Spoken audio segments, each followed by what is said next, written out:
You go back in the backpack. Okay. Don't I tumble want to around see too. things. It's so boring in there.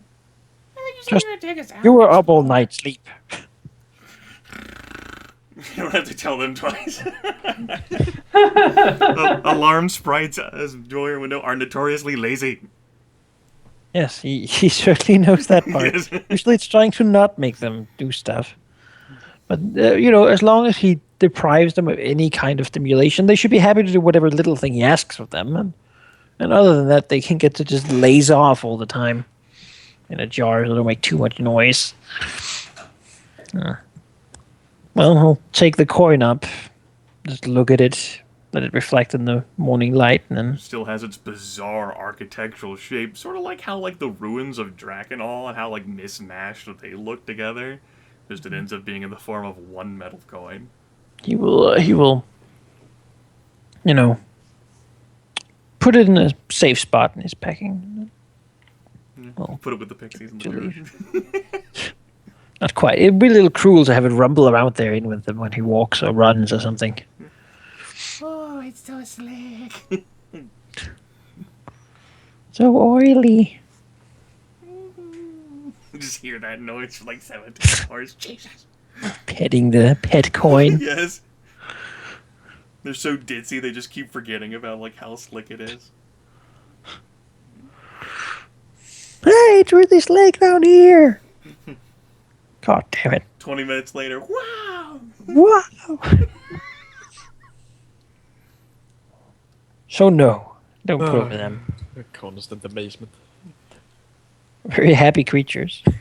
This city would need them. A jar of constant happiness and relaxation. And then Well, the alarm is triggered. Yeah. Oh God. Let's go talk to Godfrey here. Yeah. The barkeep will point you out towards the shore, and you can see the venerable aged man standing there on the sands, the wet sands, close, very close to the shore, staring out on the horizon. His eyes directed at the island of Creel, which, and the overcast sky has cleaned up a little bit, and as it is certainly daytime, wow, you can make out the greenery of the trees here. Oh, that's quite On close. the island of Creel, yes, it is. It is the closest spot to the, basically anywhere where you can, closest spot to the island of Creel. And as you trundle up, Godfrey will say, "Told her. See, you can see for yourselves. I'm not crazy. Islands, they say, don't just pick up and move, but look at it. I've lived in here for 75 years. And What do you suppose we do about it? And you use your government uses like it's a wizard and like get the Archmage on the case. But that, I mean, I know there's a dungeon out there. Living dungeon needs to be slain.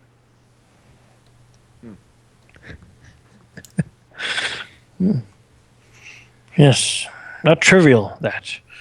But now, would you show us the way to these caves? We are.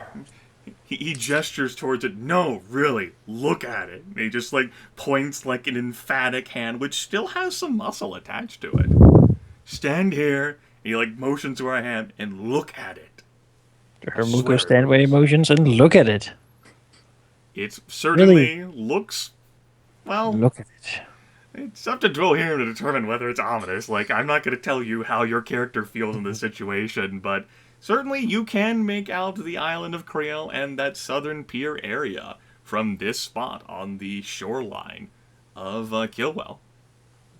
Look, I haven't really visited here before. I wouldn't know how close it seemed, but it certainly seems closer than when we were out there. You've been out there before? A few times.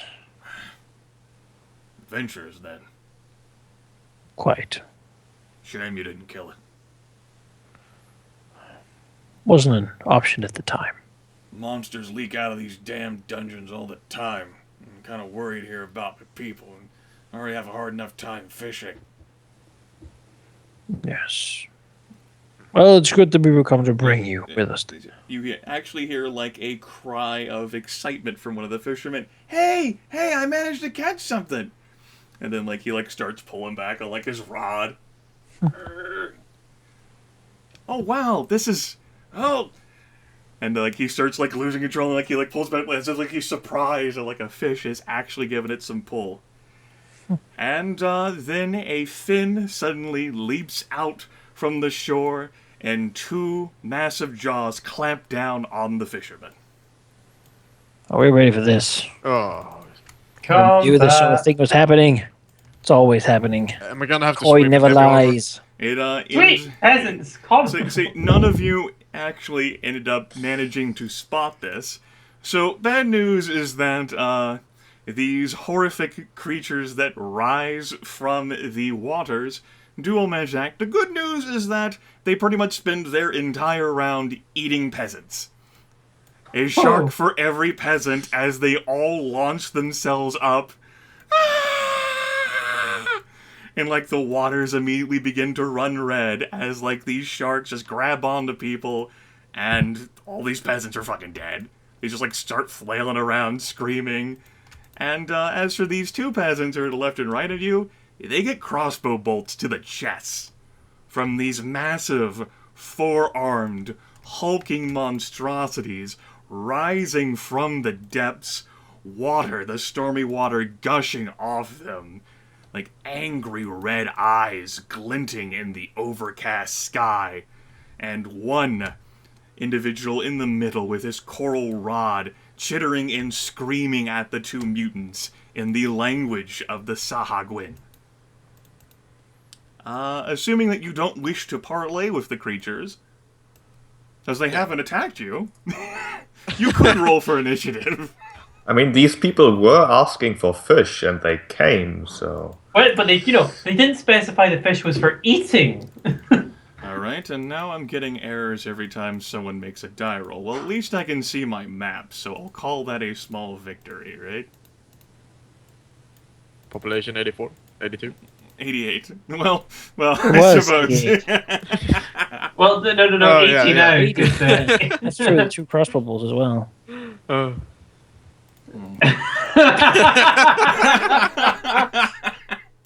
Oh god. It says that on no. the sign with like dribbling red You know, new paint. Wow, that didn't fix my maps at all. It just smells of cycled back fish. to the winch and chain. Now it's a big red X. Well, I guess that's technically different. It being a big red X instead.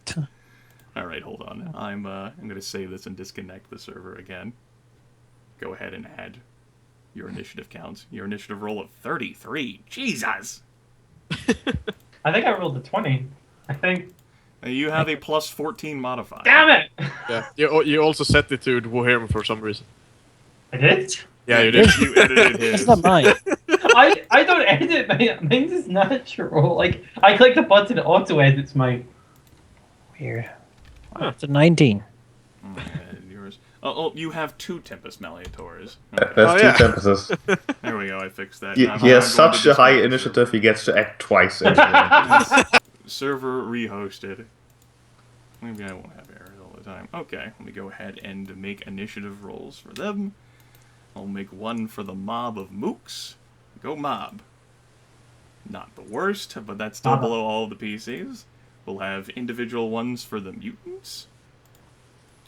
One for you, and then one for you. Alright, I'll go It's a ahead huge mook. and go ahead and label you guys that, and then one for the... Yes, you. Okay.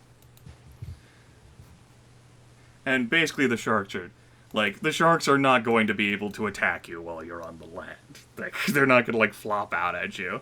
You'd have to get close enough to them in order for that to happen. I was gonna say, are these land sharks? They are happily consuming the screaming, flailing bodies of the peasants. By the way, Godfried is just, like, standing there, like, shell-shocked in horror. Yeah. Tempus, it is your turn. Okay, shall we target the mooks? Or shall I try and... Peasants go screaming left and right, like the ones who weren't targeted, who are still on the shore up like small... Well, right now they kind of in the way, but we don't know if the Sahagwin is gonna go up and land or not. They're probably gonna stay in the water. Sure, kill some mooks if you can. That is one mob of 6 mooks. Ah! Okay. Tempest like charges out towards the water. I can't help but feel this is a horrible idea. Wow. Dodge the shark. You could throw something at it. But... I can. No, you go ahead. Like I have a flying blade attack. we're adventurous. Charging hammerhead sharks is what we do. I mean, I kind of have to. I do have a throwing axe, but it does shit damage, and I can barely hit anything. Screw it. Let's go for it. Let's have a laugh. Okay. Movement action. I'm gonna challenge all the sharks anyway. It's fine. Let's do the same story. So. Okay. That's what you're into. There we go. That will hit the mob of mooks. And it's even. Yes! Yeah, it Right. is. So let's roll 5d8 plus 10. And roll. Oh, wait, they're large. So I get to use 1d6. Yes. They're large.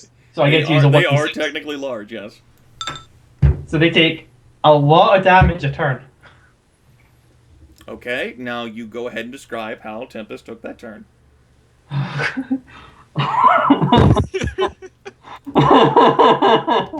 Give me a moment. So Tempest just sort of sees all of this happening in Malarkey. And he's just like, I was a bit bored anyway. I fancy catching myself a bit of shark. Let's go for it. And you just see Tempest dart off, pulling his dagger out and diving into the nearest shark to gut it and cause it to bleed. Just as much as it's caused all of these peasants to bleed and turn the beach red. That sea shark has certainly entered a blood frenzy. Anything else with your turn? Well, that is his movement, and that's that, and also momentum. Yes, it's true. Momentum. Yep, and that's... Okay. Done? Yep, that's me done. This Sagwan mutant casually, with its large bulk, strides out of the waters and engages Tempest. Okay. And that's its move action. A standard action will be, again with these, only one attack of the four-armed frenzy going towards Tempest Malleator. That is a 29 versus armor class. Give me a second. Fuck. I am going to do swift dodge. You must re-roll the attack. Alright, he will re-roll the attack. Oh boy. Well, now you can take 30 points of damage and 20 ongoing damage. As Tempest deflects the first massive claw, and the mutant snarls and just brings that same claw right back around and completely rakes Tempest across the chest, cutting through his armor and everything. I thought you were gonna say he deflects with his face. Okay. that is an acceptable interpretation as well. Oh. The mutant hisses and snarls, all angry and stuff. Done. And yeah, I think that's I think that was a good turn for it. So that mutant's gonna go ahead and end his turn, and it's gonna be Aurelia's turn. It's Alright. First turn, then it goes down to 10, doesn't Yes. it? Aurelia is going to use her springing Mantis strike. Okay. It's a terrible voice, but she'll try it anyways, which lets her move and attack as a standard action. All right. That's a natural 20. Okay. So how does all this look, Mr. Critical Hit? Well, you haven't really seen many of Aurelia's other fighting forms, or even know that she has any. You But- haven't seen any. You haven't fought in this group yet. But whenever she uses the Mantis line of forms, as she is currently, it does very much seem like she uses her fists and claws simply to feint, whereas she uses her tail to deliver the actual attack. And she basically, as she stands next to you, just slams the beach with her tail, sending her propelling forward to land right next to the Sahagwin. as she feints once, feints twice, and then delivers a tail slap, essentially. And Okay. does, in fact, manage to hit with rather surprising... what's the word here? Rather Accurate surprising force. force. Yes, the mutant itself is a little surprised at it too, and is turning to look at you like, I'ma eat you unless you disengage from me. And then she will slap the beach again, sending her propelling backwards into the other direction, dodging before the mutant can even react. Yeah, Alright. slap Boing, that boing. bitch.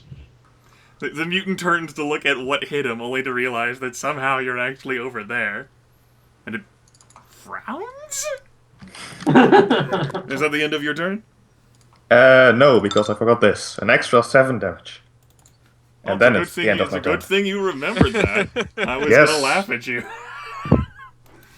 Okay. Well, the other Sahagwin mutant, since Tempus decided that he wanted to play ball, will wade over and do the exact same thing. It's a move action, standard action for 2 attacks on Tempus. That is a 20 for 30 points of damage and 20 ongoing. It's worth noting. Go ahead with your Bastion. Yeah, Bastion. I'm gonna Okay. take half that damage. You'll still get the full ongoing, because that is Oh, not okay. damage, just the effect. But you only take 15 damage. Gryph and Geráck will take the other 15, but you'll Yeah. still get 20 ongoing. So you have 40 ongoing from two sources right now. And then the second attack on Tempus will be a miss. He probably slipped in the blood or something. Or the oils. Yeah, as the two mutants are now like flanking the rogue who decided like, I'ma get you. And that will be the end of his turn. Nearly the end of Tempus. Geráck, it is your turn. By the way, how'd that Bastion look? Describe that to me. Oh yeah, okay. So Geráck sort of reaches a hand out and makes a mental connection with Tempest and just takes some of his pain away from him and adds it to himself instead. Okay. Yeah. So that's how it is. How does it look? How does making a mental connection look? Yes. Describe how that looks in 3 to 5 paragraphs. Alright, so Geráck's eye sort of rolls backwards and becomes completely white and sort of shines for a short moment. And Tempest sort of feels some of his pain just go away, but other than that, it's not really that flashy. All right. I know someone else who had crazy eyes. Anyway, your turn. Shut up. Alright, so let's see here. Yeah. Yeah, I'm not gonna use my hammer fate this combat. He's gonna charge this one Okay. and use his Smite Evil. All right. There we go.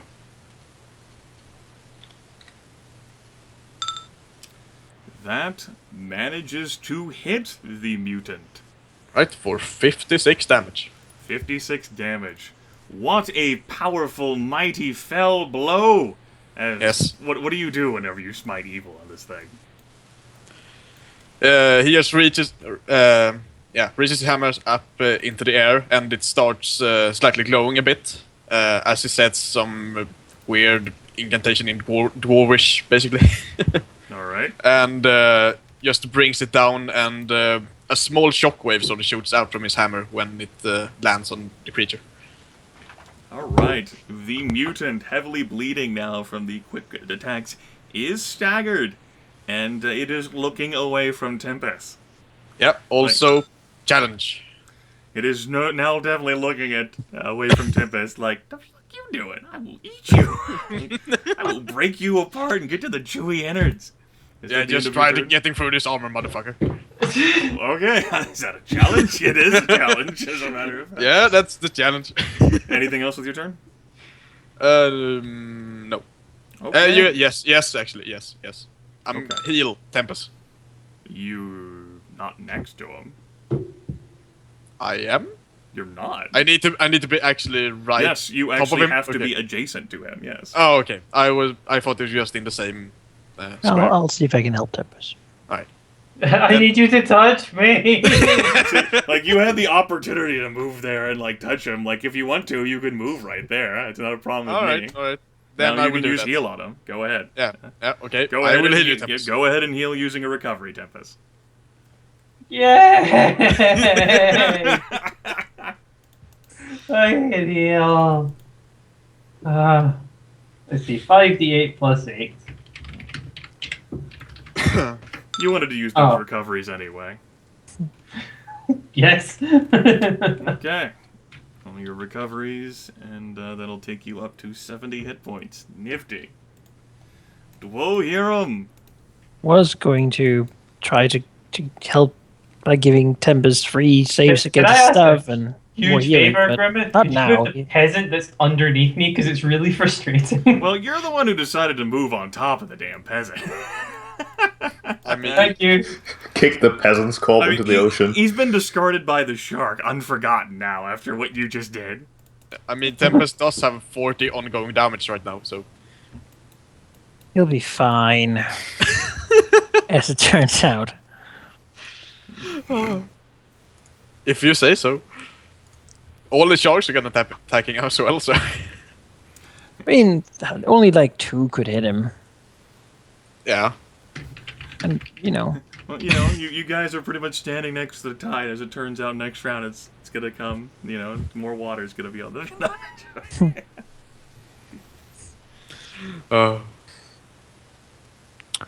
sure.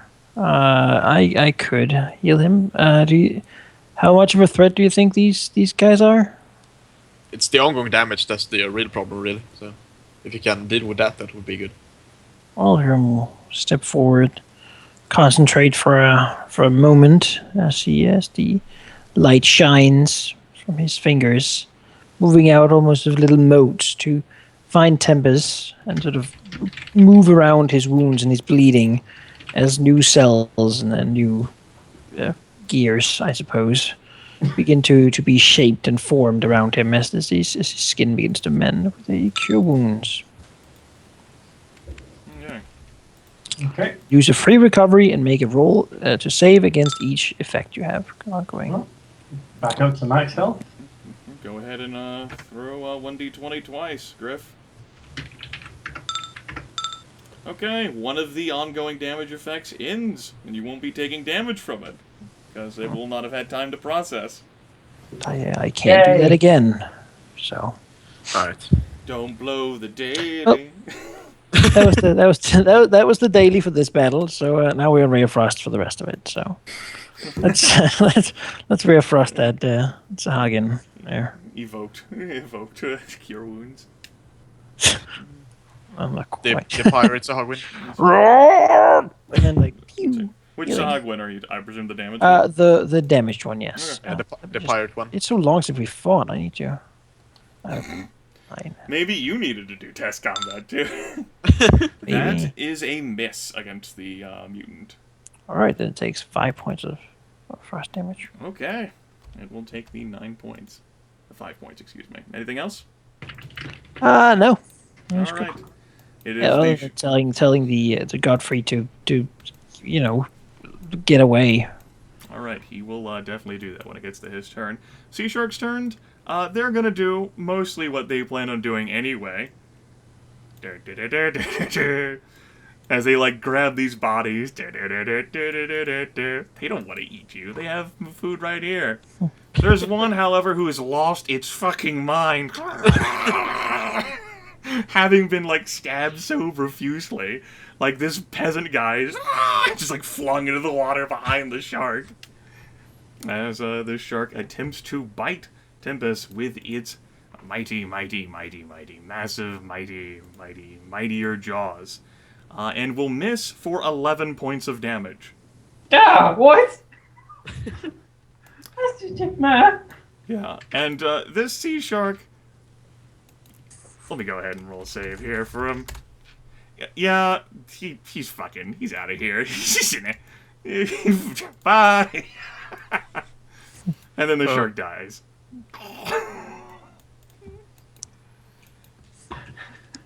I just imagine it's a case of you hit me, clomp, dead. And pretty much like its body just sort of like half collapses against you.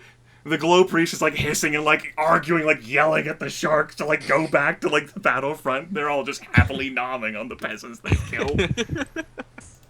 Speaking of which, this is the Sahagwin glow priest turn. It like swivels its head, looks angrily at the individual who has ruined everything. Everything. And Tempus, right? you'll hold his breath, because, you know, he needs to do that out there in the water. And 2 enemies nearby will be the target of the Glow Priest's Prayer. This will first go against Tempus. That is a miss. Yes, it's good that you pointed it out. Well, it's good it's being used. Well, it didn't hit you anyway. And this will be against Geráck. That is a 24 versus mental defense. For 12 points of psychic damage. Yeah. As it only hit 1 individual, there is no prayer. The priest is very distraught. Death Speaker's turn. It's like a move and quick action. He like walks over to Godfrey and like shoves the old man backwards. Off the battlefield. Away with you. Yes, to the Into abyss the with thee. Yes. And then like looks out and will attempt to telekinetic grasp the mutants. This will be against the Ripper here. That is most assuredly a hit against the Ripper. That is not an even hit, though. I'll take 30 points of force damage, and then against the other mutant, that is a complete and utter total failure. Escalation die goes up to 1. Tempus, it is your turn. You've been in better spots. Yeah? You've been in worse even spots. Even worse. Gonna focus on Sahagwin Mutant 1, because it's gonna go for next anyway. Alright. I'm gonna go with the Deadly Thrust to make sure I hit it, and because it's engaged, I also get my sneak attack, yeah, but I need possible to sneak hit it first. And I get a +1. That does manage to hit it. Yay! 5d8 plus 10 plus. Give me a second, my brain has just stopped and I forgot what my sneak attack damage I is. know it's only been like a month since you've used it. I totally like just my brain just went, wait, I need to figure out sneak attack damage? Wait a minute. I'll be just a second while I get the list up. What is snake attack damage? What is? It's like you took it like a philosophical question. Trained on a PowerPoint. Flip through the slides. Yes. Make like Plus little syllabus. 2d8. 42 damage. The mutant severely wounded, blood oozing from most of its body, remains standing despite the severe beating it has taken. Angry and challenged. Yep. At the end of your turn, Wait. momentum. Okay. That's You can take your 20 points of ongoing and then make a save versus your ongoing. Alright, and that drops down to 10 ongoing now. Well, if you save against it, it'll no longer be any. Oh, that's true. But, okay, it's probably... No, you are on 10 ongoing then. Alright, the Sahagwin Mutant 1 here has definitely been challenged. 2 limbs. This will be at a +1 bonus. The mutant does get the escalation die bonus to its attack rolls. This will be the first attack against the Dwarf Paladin. That will be a 28 versus armor class.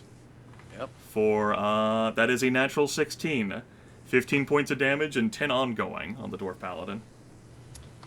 Alright. And then this will be the second attack. That will be a natural 17, so just 15 points of damage. As the angry mutant, having been challenged, tries to rip apart the Dwarf Paladin's armor to get to the meat inside. And what did Goger say? I want to see you try, or I bet you can, or something like that. Yeah, just try get it through this armor. Yeah, there you go. He tried, and sometimes your best is good enough. Apparently so. That's the end of his turn. He has no intent on moving. Aurelia. Let's see. She will crouch down, almost looking like she wants to walk on all four, but instead just charges forward. Blue energy collecting in her fists, as she will then do the blue lightning fist. Alright. And rolls another natural 20. Punching the Sargwin mutant 2 with electricity flowing through her fist. You know, you rolled a 20 during the test combat as well. Whenever you decided that you fixed all of your macros so that they were suddenly working fine, just fine. Wink, wink. Alright. Right. You can take a look at my macros if you want to. I know I have the power to do so. Okay, so that's certainly an even hit. Go ahead and roll to determine which nearby enemy you hit. The second one takes, I guess, that's also doubled? Yes. So he takes 20 lightning damage, whereas the first one takes 44 normal damage. This mutant, still not dead. The lightning arcing over to him. Yes. Somehow avoiding Geráck. Somehow avoiding the fucking dwarf with all the damn armor on. Yes, you have earned his attention as well. He's slowly swiveling his head towards you. And since I attacked him for the first time this battle, he takes another 10 points of damage. He sure does. Now you really got his attention. And then I will use the once per battle ability of Leaf on Wind, giving me another move action. Okay. That I will use to run away. Alright, at the end of your turn? Yes. He does not successfully disengage to go chasing after you. Surveys the situation. He's not, sworn to, eternal vendetta against this asshole here. Still looking at this guy. That was pretty fun. 4 attacks against Tempus Malleator. This is going to be fun. This will be at a +1 to the attack bonus because he does get the escalator. That is a 24 versus armor, 25 versus armor class on Tempus. Ring of Protection, which pushes me to just hit the limit. You would still get hit. It's a 25 versus AC, +2 AC for you is 24, and even at a tie, he still wins. Oh. Okay, 1 second. Oh, sorry. No, I said 1 second, not one humping. I will save you as he jumps on top of you. Okay. Look at all that right. one. Well, the last time you did this. 21 versus AC, and so that will be... Okay. No, I don't use the ring because it's still 20. Yeah. No, 22 you would hit me on, so I still need to use the ring. Yeah, so you still need to use the ring. Okay. Well, he has other attacks coming against you, so it's not bad to use the ring now anyway. Mm. This will be his second attack. That is a miss. His third attack is most assuredly a hit for 15 points of damage. And his fourth attack is 30 points of damage and another 20 ongoing on Tempus.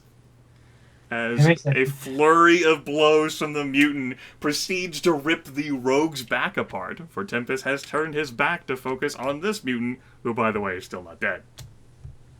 Right, so that was 30 plus 15. 45, yes. That's a lot of hurt.